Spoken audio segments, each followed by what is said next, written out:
यहाँ पे सनोवा कंपनी का एक 230 वाट का सोलर पैनल है, जिससे हम कंपेयर करेंगे एक मार्केट में आम सा मिलने वाला सोलर पैनल जो कि सेल जर्मनी के नाम से ए ग्रेड लिखा हुआ है, 345 वाट का है। तो आइए इन दोनों के एम्पेयर और वोल्ट को चेक करते हैं। दोस्तों यहाँ पे हमने दोनों सोलर पैनल को रख दिया है और आप यहाँ पे देखें धूप जो है बिल्कुल ही नहीं है।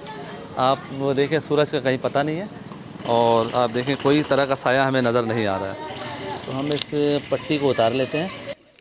ये देखिए 345 वाट के सोलर पैनल की ये वायर है और ये सनोवा की 230 वाट सोलर पैनल की वायर है। 230 वाट के 25 वोल्ट हैं और 345 के 22 वोल्ट हैं। अब इसके एम्पेयर को चेक करते हैं। यहाँ पे सनोवा 230 वाट का जो एम्पेयर है वो 2.1 है और यहाँ पे 3.6 है। तकरीबन 1.5 एम्पेयर जो है ये प्लेट ज़्यादा दे रहा है सनोवा से। ज़ाहिर है ये 345 वाट है और सनोवा 230 वाट है। वैसे इसके रियल एम्पेयर जो है सनोवा के 9 होते हैं और 345 वाट के 13 है। ये धूप नहीं होने की वजह से हमें इतने कम एम्पेयर देखने को मिल रहा है।